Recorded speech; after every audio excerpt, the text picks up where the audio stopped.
राजस्थान के पास एक प्रांत है रायसेनगढ़, वहां का राजा, उसका जो सेनापति था वो सेनापति भी था और संबंध में उसका चाचा भी लगता था। उनका नाम था, सेनापति का नाम श्री अंगद जी। भगवान से विमुख, कभी सत्संग की ओर देखा नहीं, संत का वेश देखते ही जैसे क्रोध आ जाए, संत की बात सुनते ही जो जिसकी त्योरियां चढ़ जाएं, ऐसा उनका व्यक्तित्व। दूर भागे सत्संग से, संत अच्छा नहीं लगे। लेकिन पूर्व का पुण्य कह लीजिए या भगवान की कृपा कि उनकी पत्नी बड़ी भगवत भक्ता थी, अत्यंत रूपवान थी। अंगद जी उसके रूप पे बड़े आसक्त थे, इसीलिए उसके रूप की आसक्ति के कारण कि कहीं वो रुष्ट ना हो जाए, आप तो सत्संग नहीं करते, लेकिन उसे रोकते भी नहीं थे। उसके जीवन में भगवत भजन सहज था, लेकिन वो बड़ी भावुक भक्ता थी और इस बात से पीड़ित रहती थी कि मुझे पति विमुख मिला, क्योंकि भक्त के लिए इससे बड़ा कोई दंड नहीं है। भक्तमाल के टीकाकार तो कहते हैं, बोले प्रभु आप हाथी के पैर तले कुचलवाइए और कितना भी भयानक से भयानक दंड मुझे दीजिए मेरे पापों का, लेकिन मुझे ऐसे जन का संग मत कराइए जो आपसे विमुख हो, जिसके जीवन में भजन ना हो। तो उसके मन में ये भाव सदा रहता था। तो वो पत्नी जब जब भजन करे, जब जब श्री ठाकुर जी की सेवा करे, जब जब भगवान के सन्मुख जाए, तब तब उसके मन में ये भाव हो कि किसी प्रकार प्रभु की कृपा हो जाए और पति भी भजन करने लगे, ये भी किसी प्रकार सद्मार्ग पर आ जाए, ये भी किसी प्रकार सन्मार्ग पर आ जाए। और हमारे यहाँ पर, हमारे शास्त्रों में पत्नी को केवल पत्नी नहीं, धर्म पत्नी कहा जाता है, जो जिसके मन में संकल्प हो पति को धर्म के मार्ग पर चलाने का। और शास्त्र भी ऐसा कहता है और ऐसा अनुभव भी है बहुत से लोगों का कि घर की स्त्री अगर चाहे तो वो घर में रहने वाले किसी विमुख को भी भगवान के सन्मुख कर सकती है अपने आचरण के द्वारा। संतों का ऐसा अनुभव है, यदि माता रसोई करते समय भगवान का नाम जपते हुए रसोई करे तो वो जो पाएगा उसके मन में निश्चित रूप से भगवदीय भावना का उदय होगा। तो किसी प्रकार से भक्त के मन में इच्छा हो जाए कि हम भगवान के सन्मुख हो जाएं, तो फिर वो कार्य होता है, क्योंकि अपना मान टले टल जाए पर भक्त का मान न टलते देखा।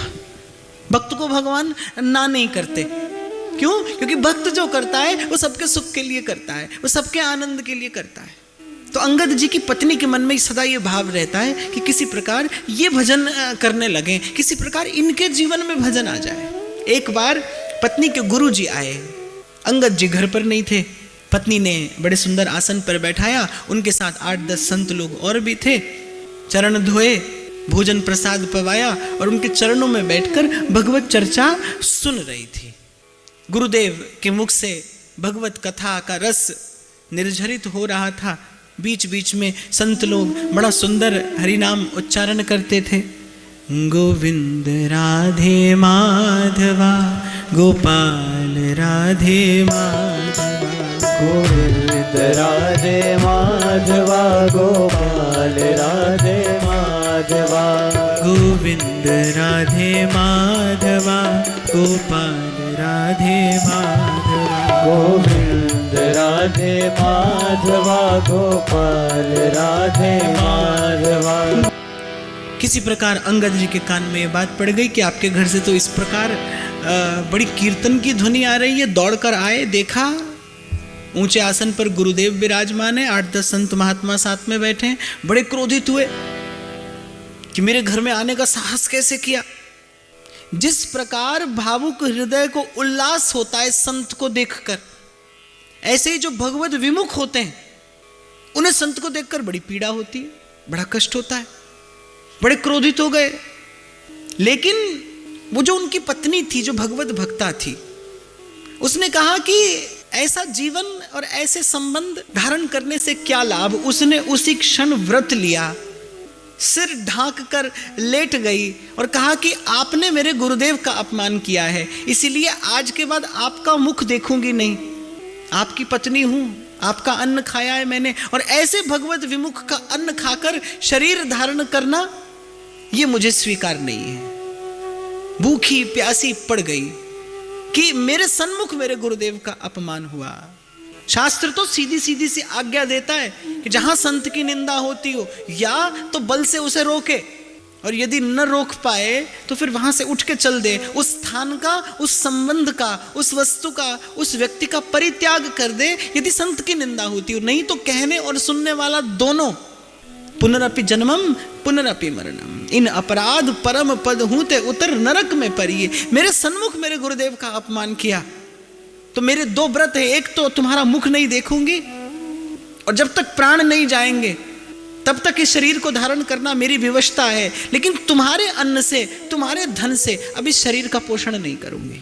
तुम्हारा धन मेरे लिए विष जैसा, तुम्हारे घर का अन्न मेरे लिए विष है, कोटि नरकों के समान त्याज्य है। अब अंगद जी अपनी पत्नी में बड़े आसक्त, क्रोधवश आकर गुरुजनों का अपमान तो कर दिया, अब बेचारे बड़े दुखी हुए, भांति भांति से उसको मनाने का, भांति भांति से उसको रिझाने का प्रयास करते हैं। उसने मन में विचार किया कि बड़ा अच्छा अवसर है इसे सन्मार्ग पे लेकर आने का। 2 दिन तक हट करके पड़ी रही। अंगद जी ने भी कहा कि यदि तुम नहीं खाओगी तो मैं भी नहीं खाऊंगा, तुम भोजन नहीं करोगी तो मैं भी नहीं करूंगा, क्योंकि तुम्हारे बिना मैं जीवन धारण नहीं कर सकता।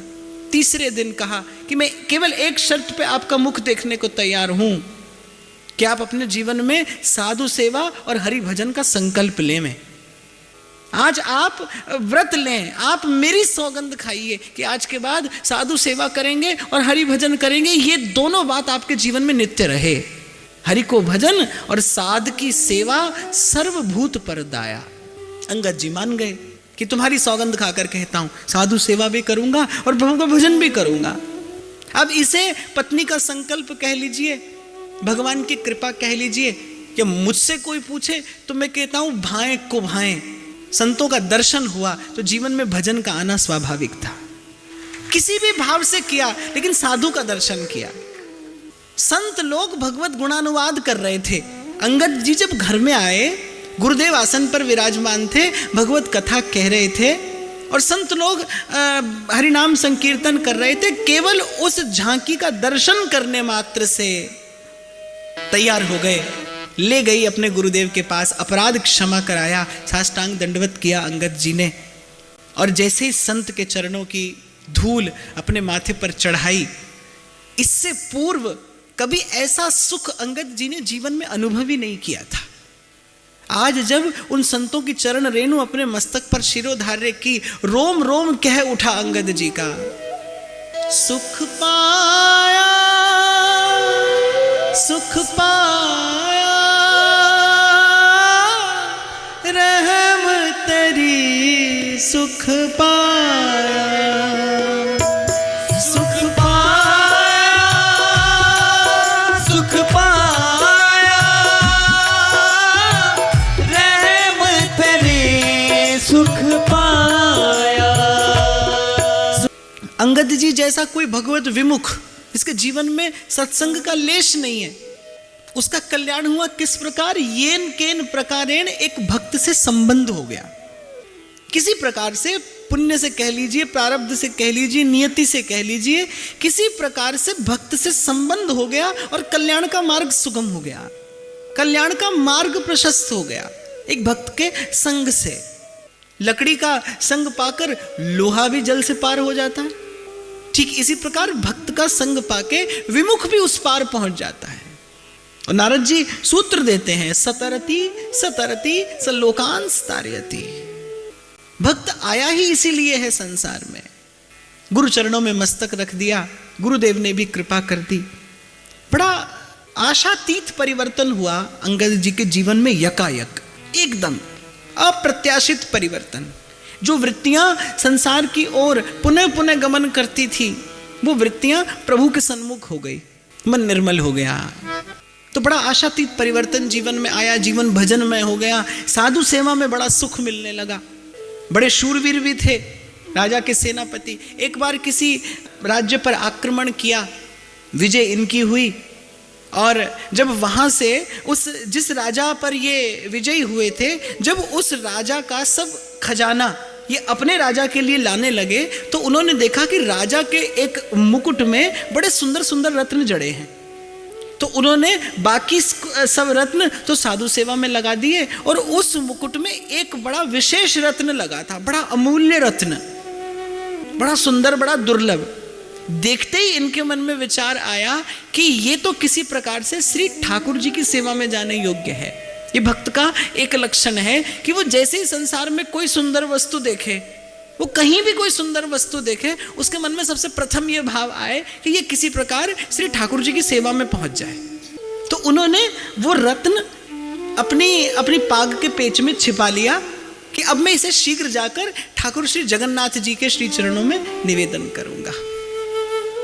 बाकी सब भंडार उन्होंने राजा के सन्मुख प्रस्तुत कर दिया। राजा के बड़े विश्वास पात्र थे, लेकिन किसी प्रकार से ये बात राजा के कान तक पहुंच गई कि अंगद जी ने एक बड़ा विशेष, बड़ा सबसे मूल्यवान जो रत्न है उसे अपने पास छिपा कर रख लिया है। राजा ने बड़े प्रयत्न किए कि किसी प्रकार से वो हीरा इन्हें मिल जाए, वो रत्न इन्हें मिल जाए। राजा अंगद जी को भी जानते थे कि वो कितने शूरवीर हैं और कितने हठी हैं। यदि उनके मन में ये भाव है तो उन्हें ऐसा करने से कोई रोक नहीं सकता। राजा बुद्धिमान था, उसने कहा सीधे सीधे लड़ झगड़ कर तो वस्तु पाई नहीं जा सकती, तो नीति से वस्तु को प्राप्त करना चाहिए। भांति भांति के प्रलोभन देने पर भी जब श्री अंगद जी नहीं माने तो राजा ने अपनी बहन से कहा कि अंगद जी का एक नियम था कि वो राजा की बहन के यहाँ नित्य थोड़ा प्रसाद पाने जाया करते थे। राजा ने अपनी बहन से कहा कि आज जब ये प्रसाद पाने आए तो इन्हें प्रसाद के साथ में विष दे दो। किसी प्रकार से राजा ने धन का प्रलोभन देके अपनी बहन को यह कार्य करने के लिए राजी कर लिया। बहन भी राजी हो गई। अंगद जी प्रसाद पाने आए। उस बहन की जो कन्या थी वो अंगद जी से बड़ा प्रेम करती थी। अंगद जी भी उसके प्रति बड़ा वात्सल्य भाव रखते थे। उनका नियम था कि जब तक पहला कौर उस कन्या के मुख में नहीं देते थे तब तक भोजन नहीं पाते थे। उसने आज भोजन में मिलाया विष, अंगद जी के सामने श्री ठाकुर जी को भोग निवेदन किया। अब अंगद जी कहें कि भाई कन्या कहाँ है, उसे लाओ, पहला ग्रास उसी के मुख में देंगे और तब भोजन पाएंगे।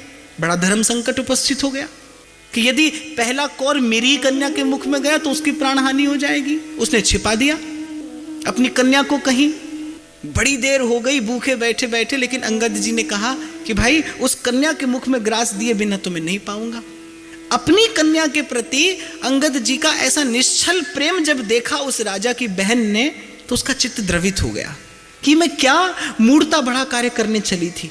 मैं ऐसे व्यक्ति को विष देने चली थी जो मेरी बालिका से ऐसा निस्वार्थ प्रेम करता है, जो उसको भोजन पवाए बिना भूखा होने पर भी भोजन पाने को प्रस्तुत नहीं है। मैं ऐसे अपने हितैषी को विष देने चली थी और उस मूढ़ राजा की बात में आकर उसने क्या किया, उसने क्षमा याचना करते हुए सब बात अंगद जी से बता दी कि ये भोजन मत आरोगिए, इसमें मैंने विष मिलाया है।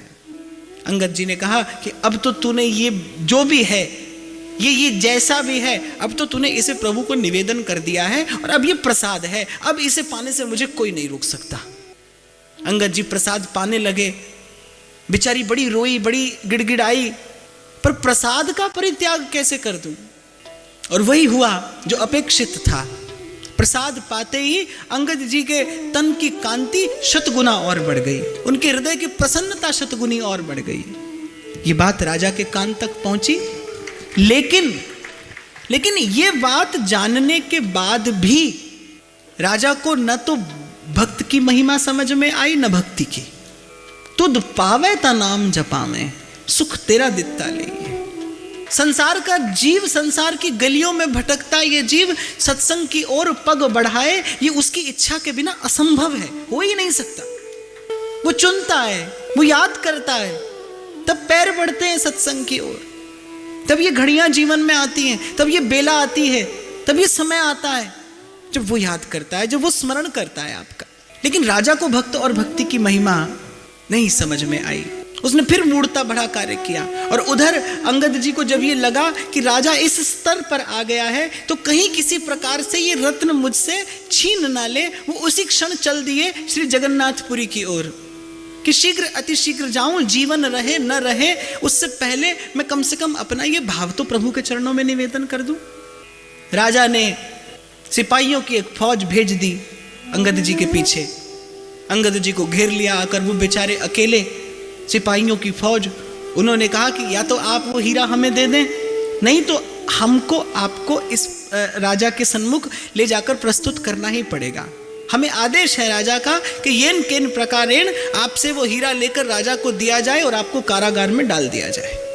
अंगद जी ने कहा ठीक है, हम रत्न आपको देने के लिए प्रस्तुत हैं, बस मेरी एक इच्छा है कि ये सामने सरोवर है, मैं इसमें स्नान करके और हीरा अर्पण कर दूंगा। सिपाहियों ने सोचा ठीक है। अंगद जी ने सरोवर में स्नान किया और जो ही डुबकी लगाई, मन ही मन प्रभु से प्रार्थना करते हैं, प्रभु ये वस्तु आपकी है और सिंह का भाग कभी गिदड़ लेकर नहीं जा सकता। मैंने मन से ये रत्न आपके श्री चरणों में निवेदन कर दिया है। मैं आप तक पहुंचने में असमर्थ हूं, लेकिन आप मुझ तक आने में सर्वथा समर्थ हैं। इसलिए प्रभु तुम बिन मोरी कौन खबर ले, गोवर्धन गिरिधारी गिरिधारी रे, गोवर्धन गिरिधारी। इसीलिए मैं बड़े विश्वास के साथ कहता हूं, बड़ी विनम्रता से कहता हूं, जो जहां है, जिस अवस्था में है, वो वहीं पर रहकर स्वयं को साधे। क्योंकि जीव भले असमर्थ हो प्रभु तक पहुंच पाने में, पर प्रभु तो सर्वकाल समर्थ हैं। वो कहीं भी किसी के भी निकट कभी भी आ सकते हैं। उन्हें आने के लिए किसी से आज्ञा नहीं लेनी। इसीलिए अपने प्रारब्ध, अपनी नियति को स्वीकार करते हुए, संतोष का भाव जीवन में धारण करते हुए, धीरज धरते हुए स्वयं को साधने का प्रयास करिए वहां जहां आपको आपका प्रारब्ध लेकर आया है। संसार की परिस्थितियों से उलझिए मत, अपने जीवन में व्यर्थ की ऊहापोह मत लाइए। वैसे ही संसार में उलझने बहुत हैं। जो है, महाराज कहते हैं तेरा पाना मीठा लागे, जो है उसे स्वीकार करिए प्रसन्नता से, वहीं पर साधिए और विश्वास रखिए कि वो परिस्थिति आपके लिए सबसे अनुकूल है जिसमें प्रभु ने आपको रखा है। आपके लिए उससे सुंदर जीवन और कोई नहीं हो सकता, आपके लिए उससे सुंदर व्यवस्था कोई और नहीं हो सकती जो प्रभु ने आपको दी है। आप जहां हैं, जैसे हैं। अंगद जी ने मन में बड़ी करुण पुकार अपने श्री जगन्नाथ जी को निवेदन की, प्रभु मैं तो आने में असमर्थ हूं, आप समर्थ हैं, ये भेंट आपको यही निवेदन करता हूं। अंगद जी ने अपनी दृष्टि में वो रत्न वहीं उस सरोवर की कीच में डाल दिया। अपना मान टले टले जा, भक्त का मानना टलते देखा, प्रबल प्रेम। जगन्नाथ जी ने वहीं से अपना हाथ आगे बढ़ाया और वो हीरा इससे पहले कि भूमि पर गिरता, उससे पहले प्रभु ने उसे अपने कर कमल में धारण कर लिया। अंगद जी तो जल से स्नान करके बाहर आ गए और बड़े दुखी मन से कहा कि भैया हीरा तो कहीं सरोवर में खो गया। राजा को इस बात पर विश्वास नहीं हुआ। उन्होंने कहा ये अवश्य अब फिर कोई छल कर रहे हैं। अंगद जी को पकड़ के कारागार में डाल दिया गया। राजा ने सारे सरोवर का जल निकलाया, सारे सरोवर की कीच छान मारी। जब राजा ने करबद्ध प्रार्थना करके अंगद जी से कहा कि आप बता तो दीजिए वो रत्न कहाँ है, अंगद जी ने कहा वो रत्न जिसका था उसकी सेवा में पहुंच गया। राजा ने कहा ऐसे कैसे संभव है, आप यहाँ, आप कहते हैं मैंने हीरा जगन्नाथ जी को भेंट कर दिया। राजा ने सिपाही भेजे। सिपाहियों ने जाकर जब श्री जगन्नाथपुरी में जगन्नाथ जी का दर्शन किया तो जगन्नाथ जी के वक्षस्थल पर दूर से वो हीरा जगमगा रहा था। आज तक भी श्री जगन्नाथ जी नित्य प्रति वो रत्न धारण करते हैं। आज भी श्री जगन्नाथ जी के श्रृंगार में नित्य उन्हें उनके हृदय पर वो रत्न धारण कराया जाता है। भक्त के हृदय में जितनी आतुरता होती है प्रभु से मिलने की, प्रभु के हृदय में उससे कहीं अधिक आतुरता होती है। जब आप बड़े प्रेम और भाव से कोई वस्तु प्रभु के निमित्त लेकर जाते हैं तो प्रभु के हृदय में बड़ी उत्कंठा होती है उस वस्तु को पाने की, उस वस्तु का भोग लगाने की, उस वस्तु को आरोगने की, उसे स्वीकार करने की। अब राजा को समझ में आया भक्त और भक्ति की महिमा। कुछ लोग ऐसे होते हैं संसार में जिनको बिना चमत्कार देखे, जिन्हें बिना चमत्कार की चकाचौंध के कोई वस्तु, सदमार्ग, सदविचार, सतपथ दिखाई नहीं पड़ता। अंगद जी के चरणों में जा पड़े कि मुझसे बड़ा भारी अपराध हो गया, मैंने एक भक्त का अपमान किया, एक भक्त हृदय को कष्ट दिया। जो वस्तु वस्तुतः प्रभु की ही थी, जो प्रभु के ही योग्य थी, उस पर अधिकार जमाने की अनधिकार चेष्टा मैंने की। मुझसे तो एक साथ बहुत से अपराध हो गए। अंगद जी के चरणों में पड़ गया राजा, और अंगद जी प्रेम में भरे गा रहे हैं, जाकी छूत जगत को लागे, जाकी छूत जगत को लागे, तापे तू ही ढरे, तापे तू ही ढरे,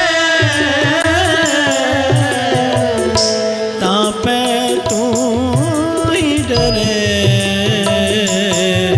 ऐसी लाल तुझ बिन कौन करे, ऐसी लाल तुझ बिन कौन करे, ऐसी लाल तुझ बिन कौन करे, ऐसी लाल तुझ बिन कौन करे।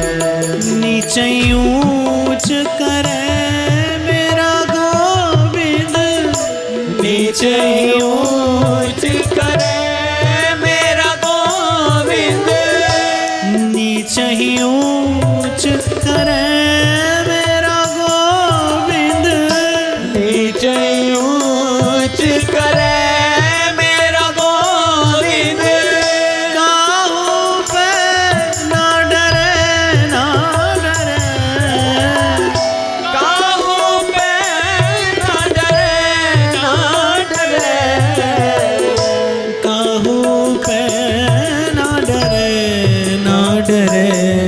ऐसी लाल तुझ बिन कौन करे, ऐसी लाल तुझ बिन कौन करे, ऐसी लाल तुझ बिन कौन करे, ऐसी लाल तुझ बिन कौन करे। अंगद जी ने कहा, राजा ये केवल जीव का मिथ्या भ्रम है, सबे भूमि गोपाल की, तीनों लोकों की कण से लेकर मण तक प्रत्येक वस्तु के एकमात्र स्वामी श्री कृष्ण हैं। जीव की ये अनधिकार चेष्टा है। यदि जीव किसी वस्तु पर अपना अधिकार करता है तो ये उसकी अनधिकार चेष्टा है, और अनधिकार चेष्टा करने वाला अंत में दुख पाता है, कष्ट पाता है, पीड़ा पाता है, क्लेश हाथ आता है। मेरी कुछ महिमा नहीं, ये तो मेरे प्रभु की महिमा है, जो सदा हर काल में अपने भक्त के असत्य को भी सत्य करते आए हैं, जो अपने भक्त की हर बात का मान रखते हैं।